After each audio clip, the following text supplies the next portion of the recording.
আপনারা নিশ্চয়ই দেখতে পাচ্ছেন সাইনটাকে। তো এই সাইনটাকে আপনারা কে কি বলবেন? 1 3 আচ্ছা, হ্যাঁ। বি, কেউ বা আবার রাইট বলবেন যে ম্যাকডোনাল্ড সাইন। অর্থাৎ এক একজন এক একটা বলতে পারেন, বাট অনেকে কিন্তু কনফিউজড। মানে ডেফিনেটলি আপনারা কনফার্ম করে এক্স্যাক্টলি কেউ বলতে পারবেন না অ্যাকচুয়ালি সাইনটা কি। মানে এটা নিয়ে অনেকে একটু সন্দেহ আছে।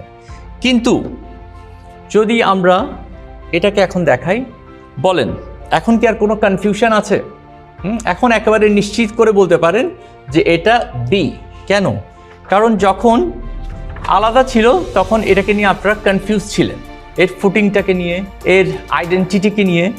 কিন্তু যখনই সে টিমের সাথে থাকলো, হ্যাঁ, তখন তার আইডেন্টিটি নিয়ে আর কোনো কনফিউশন নাই। এই কারণেই টিমের সাথে থাকবেন, টিমে কাজ করবেন, আপনার ফুটিংটা শক্ত হবে, ভিত্তিটা শক্ত হবে, আপনার একটা আইডেন্টিটি থাকবে। যে কারণে বলা হয় যে জামাতে সওয়াব বেশি, সংঘের শক্তি বেশি।